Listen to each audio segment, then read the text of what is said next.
आप सभी का सादर अभिवादन। Aditya Prakash Jalan teachers training college Kudlum Ranchi से मैं हरीश कुमार पांडे, सहायक प्राध्यापक, आप सभी का YouTube कक्षा में स्वागत करता हूँ। यह YouTube कक्षा और audio visual learning material aid आपके बीएड सेकेंड ईयर के कोर्स 8 नॉलेज एंड करिकुलम में यूनिट 5th के अंतर्गत हम लोग एक ऐसे दार्शनिक, एक शिक्षा शास्त्री, एक अद्भुत प्रतिभा से संपन्न एक ऐसे महापुरुष के बारे में हम लोग आज अध्ययन करेंगे जिनको भारत ही नहीं वरन संपूर्ण विश्व उनकी प्रतिभा की अद्भुत मिसाल मानती है और उस दीप्यमान नक्षत्र को संपूर्ण विश्व उनके सम्मुख, उनके ज्ञान के सम्मुख, उनके तर्क के सम्मुख नतमस्तक श्रद्धा से शीश नवाता है। वैसे महापुरुष स्वामी विवेकानंद के बारे में उनका संक्षिप्त जीवनी तथा उनके हम लोग दर्शन, उनके शैक्षिक चिंतन, उनके विचारों को हम लोग समझने का प्रयास करेंगे। जब भी आप लोग इस ऑडियो विजुअल लर्निंग मटेरियल 8 को आप लोग जब देखें या देख रहे हैं तो इस बात पर आप लोग ध्यान देंगे कि आप लोग अपने साथ एक नोटबुक, एक पेन रखें और जो भी महत्वपूर्ण बातें होंगी आप लोग उसको नोट कर लें। दर्शन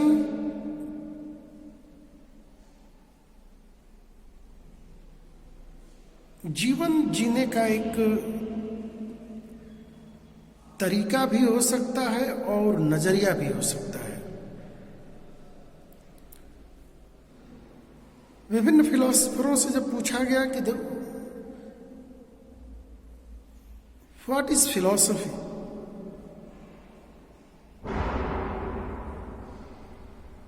तो जो महापुरुषों ने, जो दार्शनिकों ने, जो शिक्षाविदों ने जो उसका आंसर दिया, उस आंसर के आधार पे हम लोग कह सकते हैं कि फिलॉसफी वे ऑफ लाइफ, यह एक जीवन जीने का एक माध्यम है। हम किस प्रकार से संसार को देखते हैं, हम किस प्रकार से इस भौतिक संसार को, इस आध्यात्मिक संसार को, किस प्रकार से हम वस्तुओं को देखते हैं, किस प्रकार से हम जीते हैं, किस प्रकार से हम सोचते हैं, हमारे सोचने का ढंग क्या है,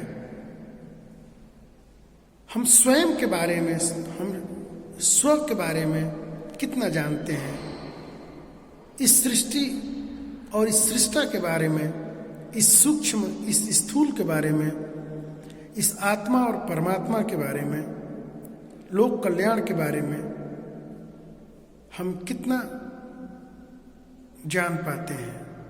यह मानव जीवन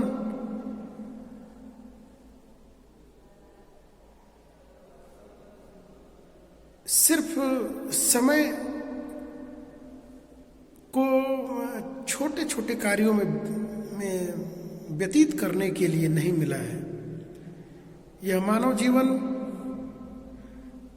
श्रेष्ठतम कार्य करने के लिए मिला है। ऐसा वांग्मय का मानना है कि 84 लाख योनियों में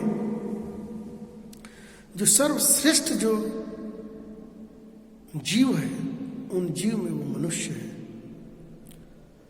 और मनुष्य तन पाकर भी व्यक्ति दुखी, चिंतित, अभावग्रस्त और शोकाकुल रहे, यह उचित नहीं है। और ये इसका जो भेद है, ये जब भी मिटेगा तो ये वेदांत दर्शन से मिटेगा। स्वामी विवेकानंद जी का जो दर्शन है, आप लोग इसको नोट कर लेंगे, ये आपकी आने वाली प्रतियोगी परीक्षाओं में निश्चित रूप से इस प्रश्न को पूछा जाएगा कि स्वामी विवेकानंद जी के दर्शन का क्या नाम है, या उनके दर्शन को किस नाम से जानते हैं, या स्वामी विवेकानंद ने किस दर्शन का प्रतिपादन किया। मुझे याद है मैंने पिछली बार महात्मा गांधी जी के बारे में जब पढ़ाया था तो आप लोगों से पूछा था कि महात्मा गांधी जी के दर्शन को किस नाम से जानते हैं, और एक भी व्यक्ति ने उसका उत्तर नहीं दिया था। और जबकि गांधी पे मैंने बहुत बार बातें बताई हैं, बहुत बार मैंने समझाने का मैंने प्रयास किया है, और प्रयास सही होता है कि आप लोग कुछ बातों को कम से कम जो अच्छी लगे आप लोग उसको नोट कर लें, उसको याद कर लें, उसको स्मरण कर लें, उसको व्यवहार में लाएं। जब भी हम कभी गांधी की बात करें तो हम लोग गांधी जी के सिर्फ गांधी पे बात न करें, हम लोग गांधी जी के उनके दर्शनों को हम लोग बोलें। इसे हमें भी उसको पुनर्रिवीजन हो जाएगा और सामने वाले को एक नई जानकारी मिल जाएगी। मैं पुनः स्मरण दिला दूं कि गांधी जी के दर्शन को हम लोग सर्वोदय दर्शन के नाम से जानते हैं, और स्वामी विवेकानंद के दर्शन को हम लोग नव्य वेदांत दर्शन के नाम से जानते हैं। इस बात का आप लोग सदैव स्मरण रखें कि बहुत से विद्वान इस बात को कहते हैं कि विवेकानंद जी का दर्शन वो वेदांत दर्शन है। स्वामी विवेकानंद जी विश्व के सभी साहित्यों का उन्होंने अध्ययन किया था, लेकिन उनको वेदांत दर्शन ने काफी प्रभावित किया, और उससे वो काफी प्रभावित भी हुए थे। और वेदांत दर्शन पर ही उन्होंने अपनी पूरी जीवन की फिलॉसफी रखी, लेकिन उनकी फिलॉसफी वेदांत दर्शन नहीं है। उनकी फिलॉसफी, चूंकि उन्होंने उन फिलॉसफी में, उन वेदांत दर्शन के सिद्धांतों में, उन फिलॉसफी में उन्होंने आने वाले जो युग है, जो वर्तमान युग है, और इस युग पर जो भविष्य का युग होगा, उन्होंने उन सिद्धांतों को, उन आने वाले विषयों को, उन विचारों को उन्होंने इसमें जोड़ा। इसलिए इसको नव्य वेदांत दर्शन के नाम से हम लोग जानते हैं। स्वामी विवेकानंद का जन्म 1863 में पश्चिम बंगाल के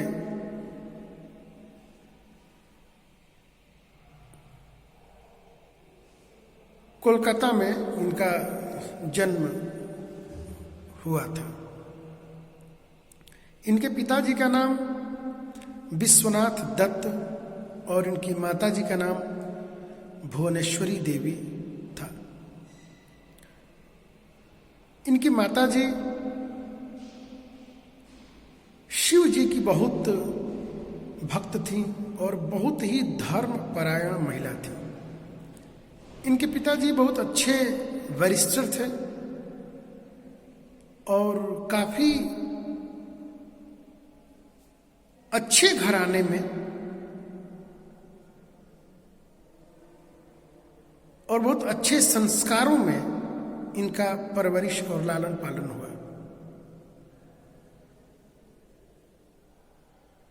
स्वामी विवेकानंद जी के बारे में बहुत सी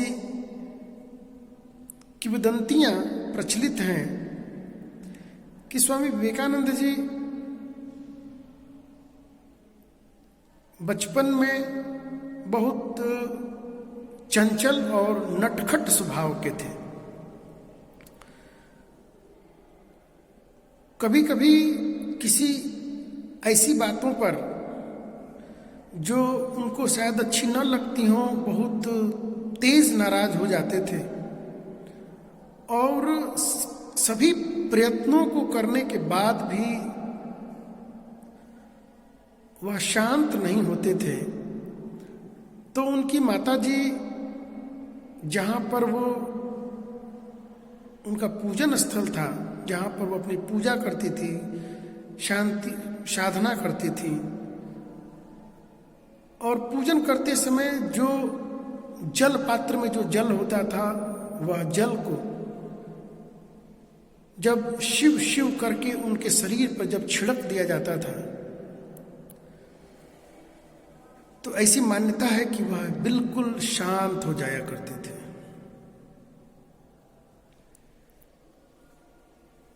स्वामी विवेकानंद जी के जीवन में ऐसी अन्य बहुत सी कथाएं प्रचलित हैं। स्वामी विवेकानंद जी का नाम, ये इनके बाद का नाम है, इनके बचपन का नाम नरेंद्र नाथ दत्त था। नरेंद्र बचपन से ही बहुत ही कुशाग्र बुद्धि के हुआ करते थे। कक्षा में जो बातें शिक्षक के द्वारा बताई जाती थीं, वो एक बार सुनकर उसको वो याद कर लेते थे, वो उनको स्मरण हो जाता था। इससे उनके शिक्षक बहुत उनसे प्रभावित रहते थे और कहते थे कि स्वामी विवेकानंद कोई साधारण बालक नहीं प्रतीत होते, इसके अंदर एक विलक्षण और अद्भुत क्षमता है। स्वामी विवेकानंद जिस कक्षाओं में पढ़ते थे, इसके ऊपर की कक्षाओं पर अपनी बात बहुत ही सहज और सरल ढंग से कर देते थे। कलकत्ता के प्रेसिडेंसी कॉलेज के में इनकी पढ़ाई हुई और एक उनके प्रिंसिपल, जिनका नाम हेस्टी था, उन्होंने विवेकानंद जी के बारे में कहा था कि नरेंद्र एक अद्भुत और अलौकिक क्षमता से युक्त संपन्न बालक है। मैंने जर्मन में दर्शन शास्त्र पढ़ने वाले विद्यार्थियों में वो सूझबूझ मैंने नहीं पाई जो मैं विवेकानंद में मैं जो देखता हूं। विवेकानंद जी बचपन से जो पारिवारिक, धार्मिक और आध्यात्मिक जो माहौल था, उससे उनके जीवन पर काफी गहरा प्रभाव पड़ा। और स्वामी विवेकानंद जी कुशाग्र बुद्धि के तो थे ही, उनकी स्मरण शक्ति अद्भुत थी। के साथ ही स्वामी विवेकानंद जी का जो लॉजिक था, जो तर्क था, वो इस प्रकार का तर्क वो किसी भी विषय पर रखते थे कि सामने वाला निरुत्तर हो जाता था और उनको, उनके तर्कों को बहुत ही आदर के साथ में उसको मान लेता था।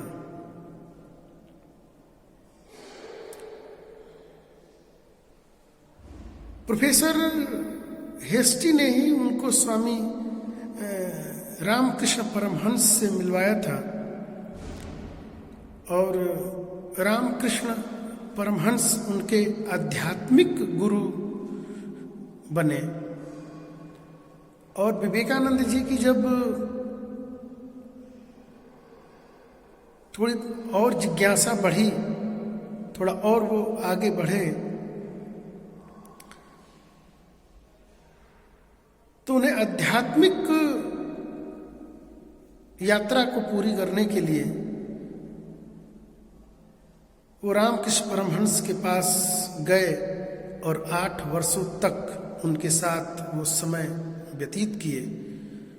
और उसके बाद वह उनका मन, उनकी पूरी आत्मा वो आध्यात्मिक मार्ग पर निकल पड़ी। सिलेबस के अनुसार अगर मैं देखा जाए तो इस प्रकार की बातें जो मैं ये किताबों में आप लोगों को अक्षरशः मिल जाएगी। लेकिन मैंने कुछ विवेकानंद जी के बारे में मैंने जो पढ़ा है और जो उनके बारे में मैंने जो अपने टीचर से, अपने गुरु से जो मैंने सीखा, तो यहाँ पे ये बात का जिक्र वो आता है कि स्वामी विवेकानंद जी रामकृष्ण परमहंस के पास नहीं गए थे, रामकृष्ण परमहंस विवेकानंद के पास आए थे। एक सभा का आयोजन हुआ था, उस सभा में स्वामी विवेकानंद जी को कुछ धार्मिक विचारों पर उनके विचार देने के लिए, उनको लोग सुनने के लिए उनको बुलाया गया था। और उसी सभा में स्वामी रामकृष्ण परमहंस भी उपस्थित थे। स्वामी रामकृष्ण परमहंस ने विवेक जी नरेंद्र को देखा, नरेंद्र ने भी रामकृष्ण परमहंस जी को देखा। वो अपनी बातों को रखे। रामकृष्ण परमहंस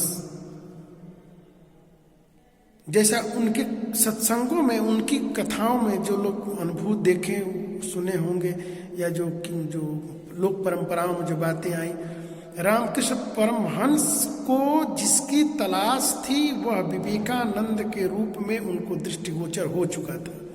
और वो विवेकानंद जी को चाहते थे कि विवेकानंद जी उनके पास आए। इसलिए रामकृष्ण परमहंस का सदैव तब से ध्यान और उनका चिंतन विवेकानंद जी के प्रति था। हम लोग जब विवेकानंद जी के दर्शन पे आए तो एक बात बहुत अच्छी और उनके जानने योग्य उनकी बातें हैं कि जब रामकृष्ण परमहंस के साथ उन्होंने विवेकानंद जी धार्मिक थे, आस्तिक थे, लेकिन मूर्ति पूजा में जो उनका जो विश्वास का एक मत था वो आम लोगों जैसा नहीं था। उनके तर्क थोड़े बड़े अटपटे से लगते थे। लेकिन बाद में उन्होंने अपनी पुस्तक में इसको जिक्र किया है कि जब वो जीवन के अंतिम काल जब उनको हो गया, कब यहाँ की यात्रा समाप्त होकर अब ऊपर आगे की यात्रा करनी है, तो उन्होंने पूरे 1604 विधि से, 1604 जैसे हम लोग अपने अपने घरों में जो पूजा करते हैं, जो भी हम लोग नैवेद्य चढ़ाते हैं, फूल, अगरबत्ती, धूप, पुष्प, जो भी हम अपने को भगवान को हम अपना मानकर जो उनसे प्रेम से जो हम लोग चढ़ाते हैं, हम लोग श्रद्धा से जो अर्पित करते हैं, जहां पर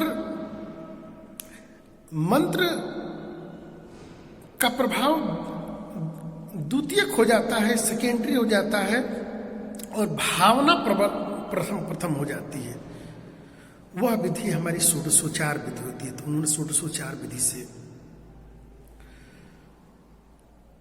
बार बार वो रामकृष्ण परमहंस से एक प्रश्न पूछा करते थे कि क्या आपने ईश्वर को देखा है, क्या आपने ईश्वर को देखा है, क्या आप मुझे दिखा सकते हैं। रामकृष्ण परमहंस ने कहा था कि हाँ, मैं तुमको दिखा सकता हूं। मैंने ईश्वर को देखा है, मैंने ईश्वर को मैंने जाना है, और मैं तुम्हें भी दिखा सकता हूं जैसे मैं देखता हूं।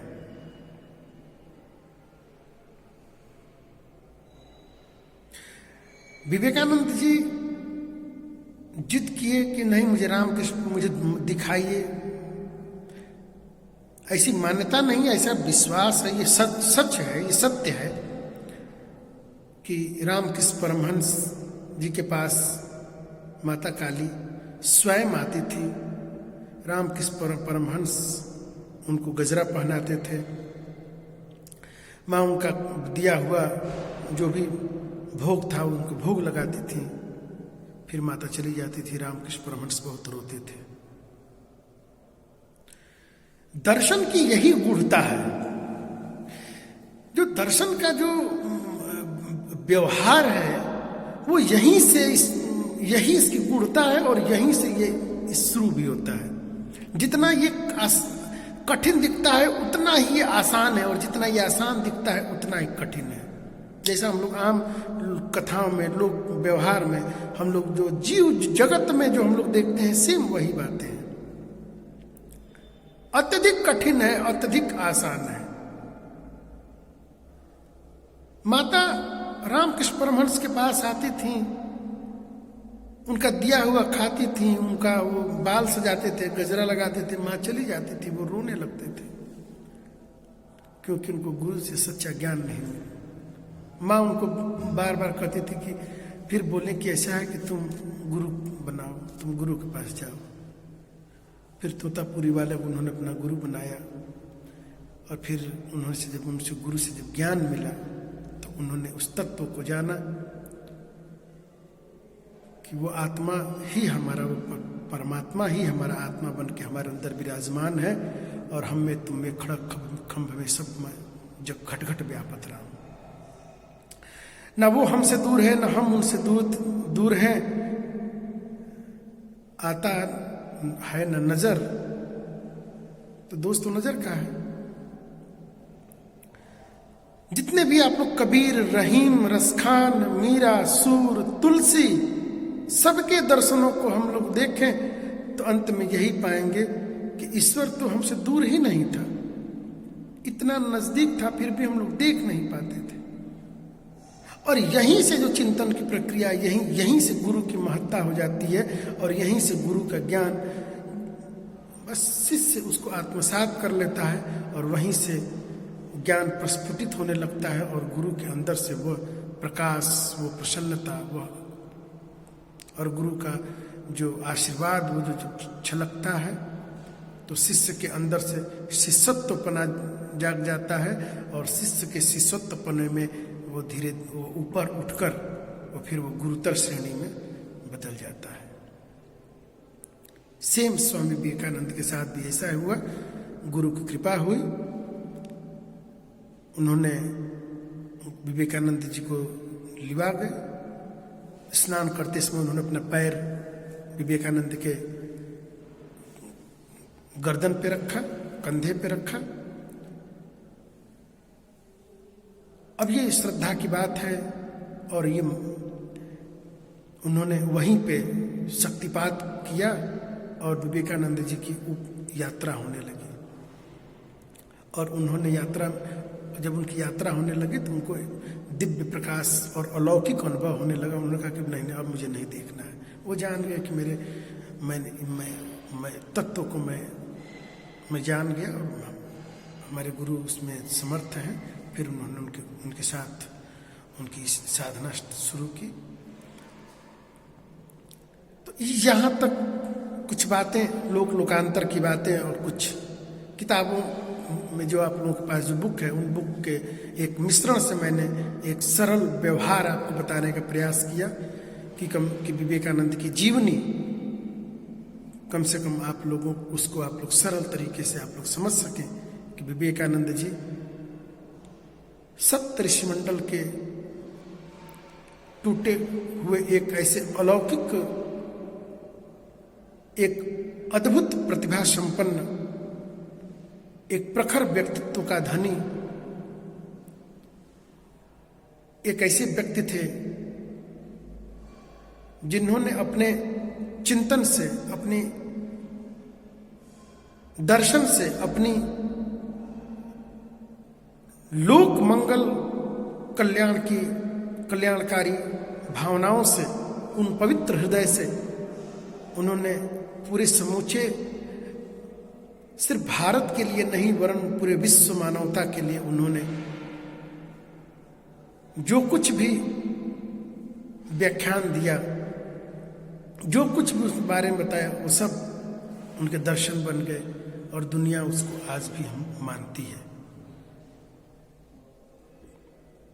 और अपने गुरु के उनके शिष्यों को इकट्ठा करके और उन्होंने अपने गुरु की कुछ जो उन्होंने गुरु से जो पाया, जो सीखा, उसी की स्थापना करी बेलूर मठ, जिसको रामकृष्ण मिशन के नाम से हम लोग जानते हैं। और वहाँ से स्वामी विवेकानंद जी के विचार आज पूरी दुनिया में भारतीय ज्ञान परंपरा का, भारतीय चिंतन परंपरा का, भारतीय दर्शन ज्ञान विज्ञान का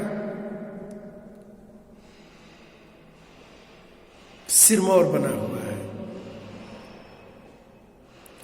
तो इस प्रकार विवेकानंद जी की जीवनी मैंने बताई और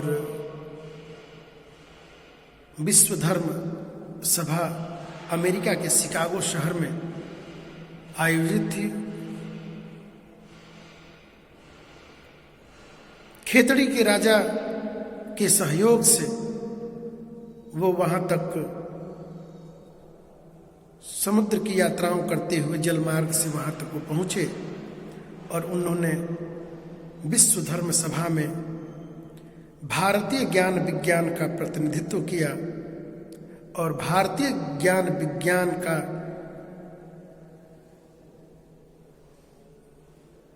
पुनः प्रतिष्ठापित करके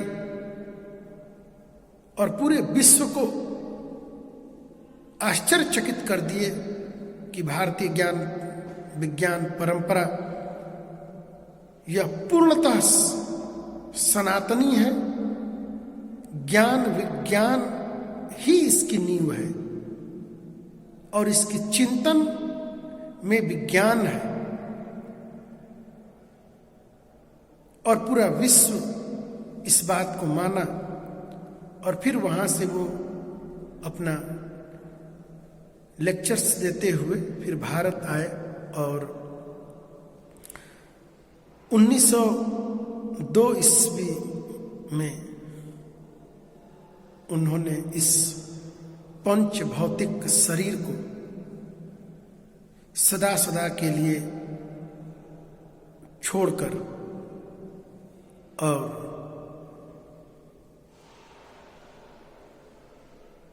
वह आत्मा परमात्मा के प्रकाश में जाकर समाहित हो गई। लेकिन संपूर्ण मानव जाति के लिए, संपूर्ण मानव कल्याण के लिए, संपूर्ण वसुधा के हित के लिए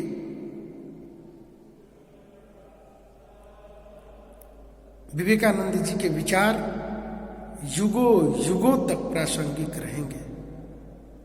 जब भी किसी एक अच्छे पर्सनालिटी की तलाश होगी, जब भी कोई मानव से महामानव की यात्रा करने के लिए, जब भी कोई मनुष्य में मनुष्यता के गुण विकसित करने के लिए, अपनी पर्सनालिटी को निखारने के लिए जब भी वो कोई प्रयास करेगा, तो स्वामी विवेकानंद जी के विचार, उनके दर्शन, उनका ज्ञान, उनका चिंतन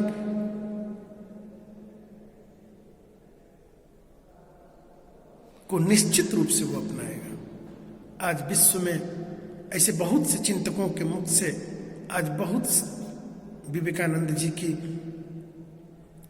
चिंतन परंपरा का, दर्शन परंपरा का, ज्ञान परंपरा का बहुत आदर से, बहुत श्रद्धा से नाम लिया जाता है और लोग उनका अनुकरण और अनुसरण करते हैं। तो इस प्रकार मैंने यहाँ तक स्वामी विवेकानंद जी की जो जीवनी की मैंने बात करी और इन संपूर्ण प्रक्रियाओं को स्वामी जी ने जो नाम दिया वो कहा मैन मेकिंग एजुकेशन, मानव निर्माण शिक्षा। मानव निर्माण में दर्शन में जब कोई बात है तो फिर इतनी वो आनंद आने लगता है कि फिर मैं मानव निर्माण पे मैं मानव तो है, ये मानव का निर्माण, मानव तो व्यक्ति, मानव का निर्माण क्या। विवेकानंद जी की बहुत सी लाइनों पे मेरे को कोई होगा, कोई ऐसा व्याख्यान कहीं जो लोग सुने होंगे, मैंने एक बार उनकी लाइनों पे मैंने बहुत अपनी व्याख्या रखी थी, जो कि आप लोग बार बार सुनते हैं। उत्तिष्ठ जागृति प्राप्य वरान बोधत, उठिए और जगिए। कभी आप लोग, मैं देखा हूं कि हजारों बार हजार लोग इस लाइनों को बोलते हैं, लेकिन मैंने कभी बोला, कभी इस पे चिंतन किए क्या? उत्तिष्ठ, पहले व्यक्ति जगता है कि पहले व्यक्ति उठता है? आप लोग भी सुने होंगे, आप लोग भी बार बार बोलते हैं, कहीं बोर्ड पर लगा उत्तिष्ठ जागृति। पहले व्यक्ति उठता है कि पहले व्यक्ति जगता है? तो सबसे पहले अगर आपका तर्क है कि भाई बात तो सही है, पहले व्यक्ति जगता है, तो जगता है तो क्यों, कैसे इन्होंने कहा कि उत्तिष्ठ तब कहा उन्होंने जागृति? ये सब चीजें देखिए, दर्शन एक विचारधारा है, दर्शन एक चिंतन धारा है। विवेकानंद जी का दर्शन, गांधी जी का दर्शन, अरविंद का दर्शन, रूसो, प्लेटो, हम लोग पढ़ना है, हम लोग पढ़ेंगे, लेकिन हम लोगों का भी एक अपना चिंतन होना चाहिए, अपना एक दर्शन। वही आपकी चिंतन आपकी दर्शन बनेगी। अभी दर्शन नहीं है, अभी आपकी जो विचार एक चिंतन है वो आपकी विचारधारा बन जाएगी। और जब आप उस विचारधारा में जीने लगेंगे, आपका मन, वचन और कर्म उस विचारधारा के अनुकूल हो जाएगा, तब उसकी मान्यता मिलने लगेगी और वही आपका दर्शन बन जाएगा, वही आपका जीवन दर्शन बन जाएगा। शोपेनहावर ने कहा कि मनुष्य जन्मजात दार्शनिक है। पाश्चात्य की परिभाषा हो सकती है, सभी मनुष्य का सभी विचार दर्शन नहीं कहे जा सकते, और कहे जा सकते हैं तो इतने जो अपराध जगत है, इतना जो चोरी हो रहा है, अभी हम लोग जेंडर वाले पेपर में बहुत सी बातों को हमने देखा, सुना, जाना, पेपर न्यूज में पढ़ते हैं, तो क्या वो मनुष्य नहीं है? सभी विचार दर्शन नहीं हो सकते हैं, और सभी व्यक्ति दार्शनिक नहीं हो सकता है। चिंतन दूसरी बात है। जब व्यक्ति का विचार, जब व्यक्ति का चिंतन मानव